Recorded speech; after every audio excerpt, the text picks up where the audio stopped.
Let's talk about philosophy. These people are philosophers and neuroscientists. Why I take the understanding that the mind is not in the body is because there's waterheads, people that have water brains. There's nothing in the brain at all.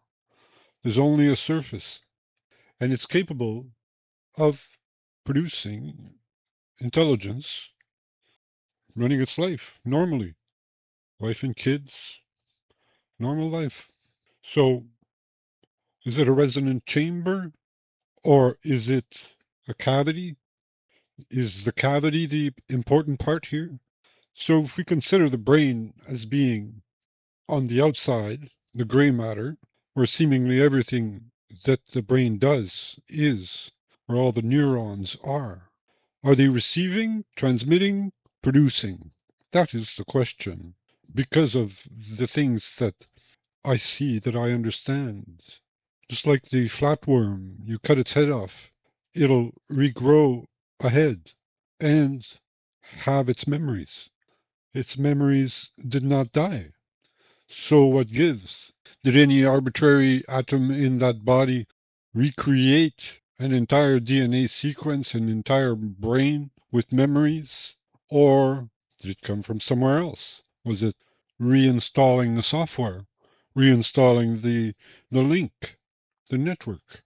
I'm under the impression that the gray matter is the dish, the receiver, the antenna, like DNA. DNA is antenna. Why is there two branches? Are they both doing the same thing, or are they opposite in their own way? So what does opposite mean? So you wouldn't have one and have another copy right beside it. So you have to have an opposite to it. So if signal is coming in, signal must be coming out as well. It only makes logical sense to say that the DNA is an antenna, receiver, and transmitter. So everything at the basis of the mind that we say created the body, because the chicken came before the egg, therefore the mind came before the body, then it only logically makes sense that it's coming from non-local places. And so you have to accept certain premise. Certain things are about you. And can you have a machine that repairs itself? To me, in electronics engineering, is that you can't have an input without an output. Just like a black box, you can't have an influx of air without an outflux of air. It's like having a cabinet with just one fan. Without an output, the air would not flow through because it's closed. So you have to have an input and an output to all systems. In order to be able to do, you have to see what you do, and therefore it's a reciprocal thing. Do and see what you do, because unless you get feedback, you're blind. And if you're blind, well, you could just as well be doing nothing. The string is still there. Could be. But if you don't see what you're doing, you don't know what you're doing. You can't realize what's going on at the other end. If there's no feedback, there's no feedback. There's no seeing, there's no hearing, there's no feeling, there's no nothing. So therefore, you're blind to all senses. Therefore, there must always be in all systems an input and an output. You cannot avoid that. So DNA is an input and an output. There's two veins. And there's a zero. There's one missing. And that third one is the reference of the first of those two.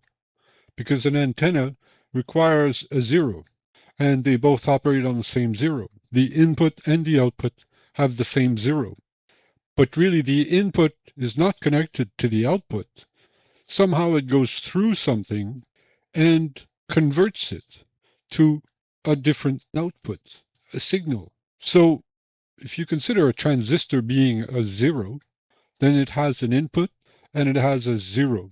And the on the transistor, the crystal, it allows or disallows the flow. Therefore, the input dictates the output. So the singularity of the base, the single voltage of the base, will dictate the flow of the output. So the output is of the flow, the pipe, whereas the input is the tap that controls the output. It's a valve. So as a valve, an input valve will control the output flow, the current.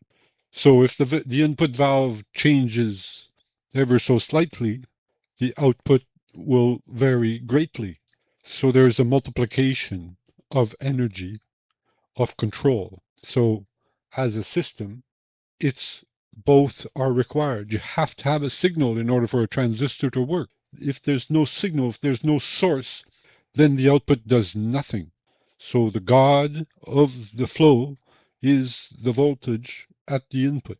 And it's a very small voltage, an incredibly small voltage required to trigger the output of a transistor, a crystal. What is a crystal? It's a matrix, just like the Higgs field matrix. So you have to consider that Earth is a crystal in itself, because at the fundamental small level, Planck level, it's incredibly small, and it's a grid. It's boxes. There's nodes. There's at every corner, there's the left, right, up, down. right, up, It's a down. crystal. It's The Z up is very important. It's a crystal. That's the zero. The Z is the center of what the positive and negative divide. They are separate entities. They're the consciousness level is the input is non-local. You have to think of it as non-local because it's feeding a system. It's non-local transmitting and receiving.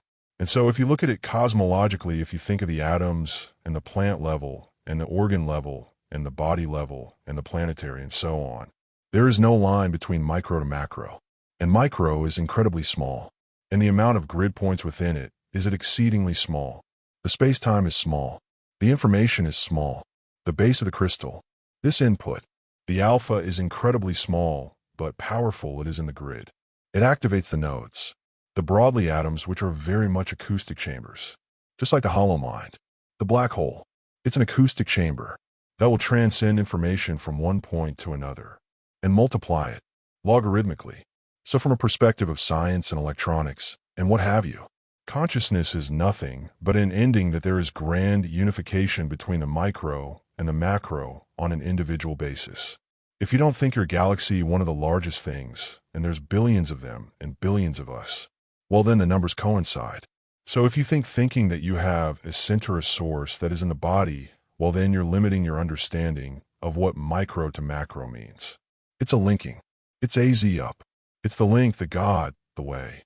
It's the zero itself that is surrounded by energy, and its positive and negative form, that intertwine between each other and interact between each other and create three-dimensional world. The three-dimensional world, the reality is still signal, but in time-wise, our signal, our source has no time. It's instantaneous time, whereas the body is slow as hell, and it is hell. Because it's slow, because it takes time to go from A to B. The reversal of time, really, forward time, is reality. Reverse time is what it sees as it goes. Real time, but backwards in time. So at the origin source, you're getting both times at the same time. So it's as if you're there, you're entangled with the other end.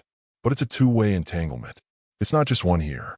So what we're talking about is a connection, a positive to negative, negative to positive.